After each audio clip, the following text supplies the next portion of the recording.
लोगों की तालियों के बीच में आमंत्रित करता हूँ डॉक्टर बाबा साहेब अम्बेडकरांचा मुक्त करो भाई, मुक्त करो। है ना, शेर है ना, शेर हो आप। जो जिस मकसद से आए हो उसे पूरा करोगे, पूरा करोगे। सबसे पहले इस सभा में कर्नाटक के लोग हाथ खड़ा करो। ये कर्नाटक के लोग जिन्होंने भारत के इतिहास में जितने भी बहुजन समाज के आंदोलन हुए, आज मीडिया बंधु जान ले, सुन ले कि भारत के इतिहास में जितने भी बहुजनों के आंदोलन हुए, आज तक किसी ने 40 लाख रुपए लगा के ट्रेन बुकिंग करी, 40 लाख रुपए लगा के ट्रेन बुकिंग करी। ये कर्नाटक के वो लोग जिनको सम्राट अशोक ने 2300 साल पहले फोर्ट बनाया था, ये वो कर्नाटक के लोग हैं। दूसरे महाराष्ट्र के लोग,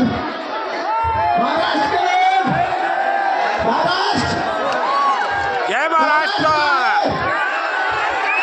जय महाराष्ट्र। बाबा साहब अम्बेडकर जी ने 14 अक्टूबर 1956 में कहा था कि मैं ये 22 प्रतिज्ञा लेता हूँ। 22 प्रतिज्ञा याद है ना? कौन सी 22 प्रतिज्ञा? कि हम किसी राम रहीम को, हम किसी ब्राह्मण पुरोहित को, हम किसी कृष्ण राधा को, हम बौद्ध हैं, बौद्ध थे और बौद्ध रहेंगे।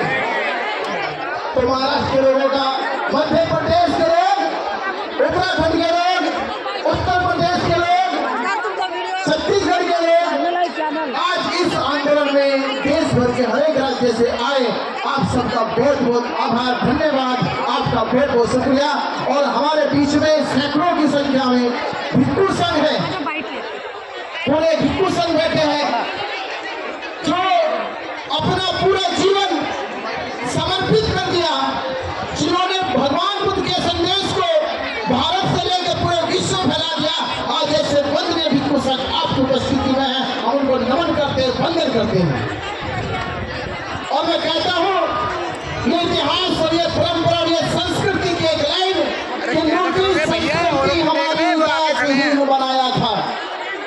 मेरे साथ बोलो कि मोटी संस्कृति हमारी दासहीन बनाया था। बहू बेटी और बच्चों को घर के बाहर जलाया था। आंखों से टपके आंसू, कोई फरियाद सुन ना पाया था। होता रहा शोषण हमारा, कोई अल्लाह ईश्वर देवी देवता भगवान लाया था। और लिया जन्म भीम ने जगत में, पर भीतर अनूठा ज्ञान पाया था। और मनवादी जंजीरों को बच्चे हैं। इस आजाद भारत के बाबा साहब अम्बेडकर जी के सपूत है। वही बाबा साहब अम्बेडकर जी ने 13 अक्टूबर 1935 में येवला की सभा में कहा, मैं हिंदू धर्म में पैदा हुआ।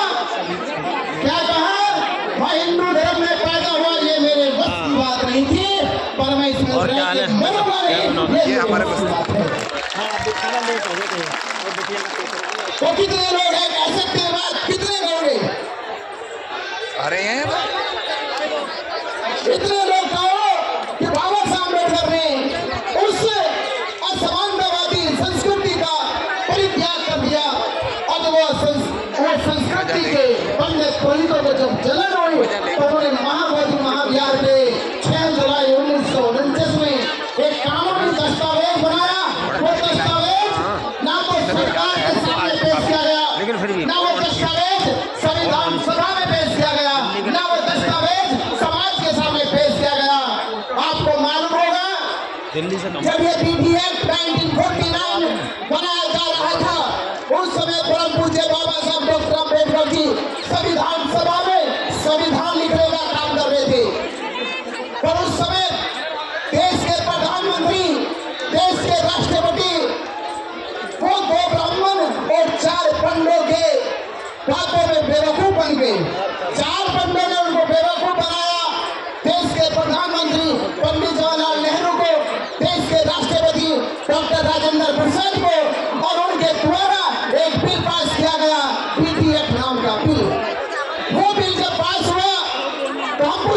चाहते हैं कि क्या उस बिल को उन्होंने बाबा साहब डॉक्टर अम्बेडकर जी के सामने रखा? नहीं रखा। 1949 से लेकर आज तक भी उस बिल को पार्लियामेंट में नहीं रखा, बिहार गवर्नमेंट बिहार विधानसभा में नहीं रखा। आज तक भी 77 साल हो गए। इन 77 सालों में एक भी बार बिहार सरकार और केंद्र सरकार ने बीडी एक्ट अस्मिता और आस्था के साथ खिलवाड़ 76 सालों से हो रहा है। और क्या आप तक जो खिलवाड़ हुआ, जो नाइंसाफी हुई, क्या इसे ऐसे ही देखते रहोगे? कहते हैं वो क्या कहते हैं? वो कहते हैं कि मैं बुद्ध के भारत से आया हूँ। बुद्ध का भारत यानी वो जानते हैं कि पूरे विश्व में भारत को अगर कोई पहचान मिली है तो तथागत बुद्ध के कारण मिली है।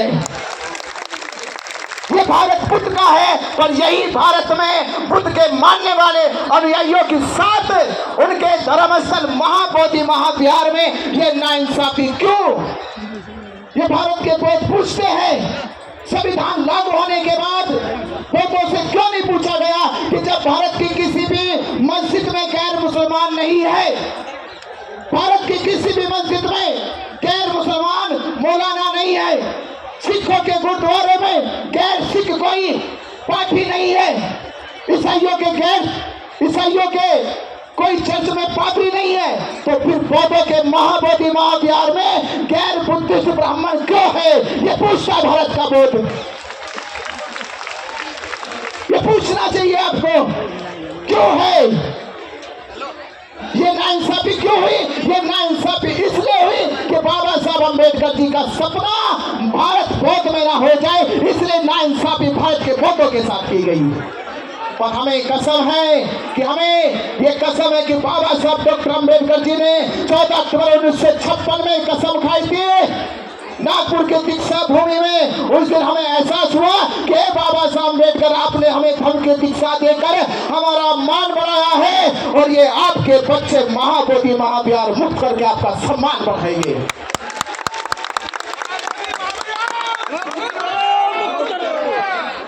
तो चाहते हो बाबा साहब अम्बेडकर जी का सम्मान पूरे भारत नहीं पूरे विश्व में होना चाहिए? चाहते हो? तो चाहते हो तो महाबोधि महाविहार मुक्त होना चाहिए। महाबोधि महाविहार वो जिसको केवल भारत के बौद्ध नहीं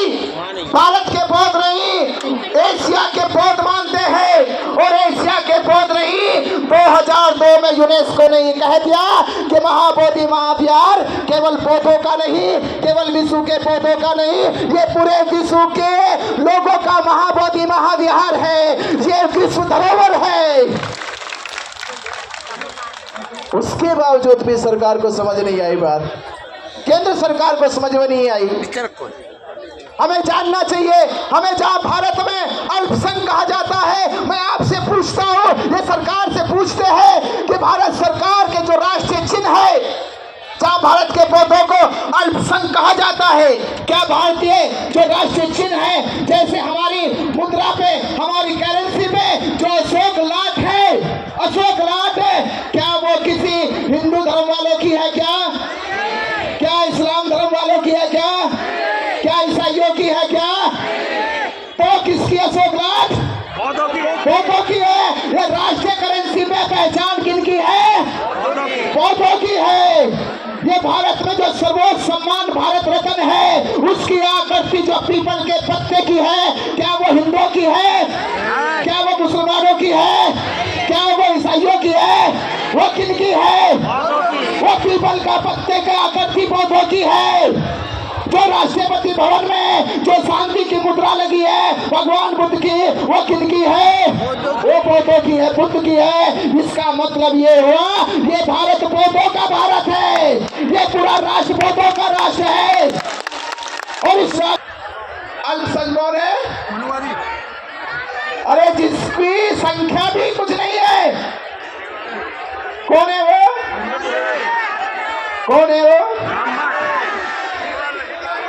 वही ब्राह्मण जिसने इस देश को खोखला करने की कोशिश करी है, जो इसमें अल्पसंख्यक है। आज तक देश के लोगों को बताया नहीं गया कि अल्पसंख्यक तो यह ब्राह्मण है, इस देश का बहुत अल्पसंख्यक नहीं बहुसंख्यक है। भगवान बुद्ध ने कहा था बहुजन उठाए बहुजन सुखाए, यानी आज से 2500 साल पहले ही कह दिया ये धर्म बहुजनों का धर्म है, ये बहुजनों की सुखाई के लिए है, ये बहुजनों के कल्याण के लिए धर्म है। तो मेरे भारत के बौद्धों, भारत के उपासक उपासिकाएं, आपको एकजुट होकर अपनी जो ताकत दिखाई है, ये ताकत एहसास कराती है सरकार को, ये एहसास कराती है उन मनोवादियों को जिन्होंने भारत के बौद्धों के साथ अन्याय किया। यह अन्याय तब हुआ 1949 में, जब भारत में बौद्ध नहीं थे, उत्तर प्रदेश में बौद्ध नहीं थे, महाराष्ट्र में बौद्ध नहीं थे, कर्नाटक में बौद्ध नहीं थे। तब आपने उस समय सरकार को बेवकूफ बना दिया। और ये आज का भारत है जहाँ एक बच्चा बौद्ध का जगा हुआ है, जहाँ एक बच्चा भीम का जगा हुआ है, जो जानता है कि बौद्धों की विरासत क्या है, वो अब लड़ेगा और अपने हक अधिकार लेके रहेगा। महाबोधि महाविहार, महाबोधि महाविहार मुक्त करके रहेगा। ये हमने संकल्प कर लिया है।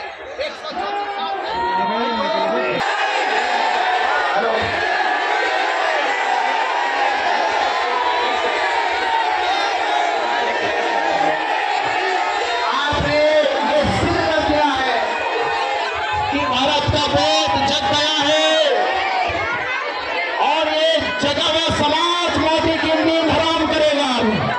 क्या करेगा? मोदी की नींद हराम होगी। और मोदी की जब नींद हराम होगी तो बिहार में बैठे नीतीश कुमार की भी उसकी भी नींद हराम होगी। और जब नीतीश कुमार की नींद हराम होगी तो महाबोधि महाविहार में बैठे उन पंडों की भी नींद हराम होगी। दिल्ली में पूरा बौद्ध समाज आ चुका है, तो करने के लिए बोध गया तो बैठने की बात कही। अब बोध गया बैठ गए हैं तो पंडों को भी वहां निकालने की बात जल्द से जल्द करें। तो ये आपकी ताकत, आपका विश्वास। और हमने आपको मालूम है 1 साल इस आंदोलन का हो गया, 365 दिन आज हो चुके हैं। और 365 दिन में क्या क्या पड़ाव आए हैं। देखे बोधराज के धरने आंदोलन से, जेल से और जेल से लेकर महाराष्ट्र की संपूर्ण बंद यात्रा को सफल आप लोगों ने बनाया, कर्नाटक के लोगों ने सफल बनाया, छत्तीसगढ़ के लोगों ने सफल बनाया, मध्य प्रदेश के लोगों ने सफल बनाया, उत्तर प्रदेश के लोगों ने सफल बनाया। मैं आपसे भी गुजारिश करता हूँ, ये एक राज्य का आंदोलन नहीं है, ये पूरे भारत के बौद्धों का आंदोलन है। पूरे भारत के बौद्धों को एक साथ एकजुट होकर इसकी लड़ाई में शामिल होना होगा। क्योंकि आने वाली पीढ़ी आपसे जब पूछेंगे, आपसे कहेंगे कि जब महाबोधि महाविहार की लड़ाई लड़ी जा रहे थे तो हम बौद्ध भिक्षुओं के सामने थे, उनके साथ दिल्ली के जंतर मंतर में उस आंदोलन के साथ खड़े थे। तो वो बच्चे, वो पीढ़ियां ये कहते हुए फख्र करेंगे कि मेरा जन्म उस परिवार, उस खानदान में हुआ है जिन्होंने महाबोधि महाविहार, कि मेरा जन्म भी उस परिवार में हुआ है, उस खानदान में हुआ है जिन्होंने महाबोधि महाविहार मुक्त किया है। तो आप जानिए सम्राट अशोक का 2300 वर्ष पुराना इतिहास जिंदा हो जाएगा और ये भारत फिर से बौद्ध में हो जाएगा। तो आप सभी ने जो साथ दिया, सहयोग दिया, मैं उनका तहे दिल से आभार धन्यवाद देता हूँ। और पूजनीय भिक्षु संघ हमारे बीच में बैठा है, अपने जुट हुए हैं भिक्षु संघ की तरफ से। और कुछ सम्मानित साथ ये कहा है कि हमने दिल्ली को दिखा दिया बौद्धों की ताकत क्या है। क्या किया? हमने दिल्ली को दिखा दिया बौद्धों की ताकत क्या है। अब मैं आपसे पूछना चाहता हूं, ये ताकत नीतीश कुमार को दिखानी है। क्या दिखानी है? नीतीश कुमार बिहार के मुख्यमंत्री को दिखानी है और पटना के गांधी मैदान को भर के उसे मोदी के साथ साथ नीतीश कुमार की नींद उड़ानी है। कब उड़ाओगे? मैं आवाज दे रहा हूं पूजनीय भिक्षु संघ को नमन वंदन करते हुए कि 1 नवंबर को, कौन सी तारीख को? 1 नवंबर को पटना का गांधी मैदान बंद होना चाहिए। बिहार सरकार की नींद उड़नी चाहिए। पूरा बिहार जाम होना चाहिए। पूरी पटना जाम होनी चाहिए और पटना की वो गूंज पंडों को कानों में सुनाई देनी चाहिए। और उनके कानों में जब आपकी गूंज सुनाई देगी, जब वो बौखलाएंगे, जब वो कपकपाएंगे, तो मैं कह रहा हूं आपकी ताकत की वो गूंज से ही वो पंडे महाबोधि महाविहार छोड़ के भाग जाएंगे। और जब तक महाबोधि महाविहार मुक्त नहीं होगा, हम उस पटना की गांधी मैदान से फिर हटेंगे नहीं। फिर बीटी एक्ट रद्द होगा और महाबोधि महाविहार मुक्त होगा। तो 1 नवंबर को गांधी मैदान पटना को हमें जाम करना है। जाम करोगे? साथ आओगे? साथ लेकर आओगे? जितने आए हैं इससे 10 गुना आओगे? जय भीम, जय भीम, जय भीम, जय भीम, जय भीम। विनाशकारी आतंक आपके साथ है, विनाशकारी। सारे लोगों को जैसे आते हैं और महाबोधि का सरकार नहीं है, हमारी सरकार है।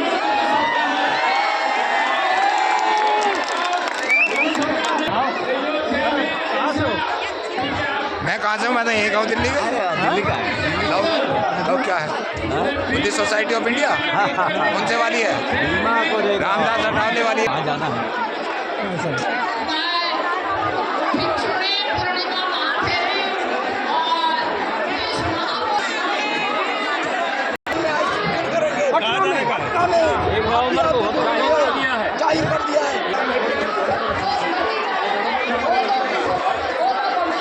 आज महाराष्ट्र कर्नाटक ने मजा बांध दिया दिल्ली के अंदर।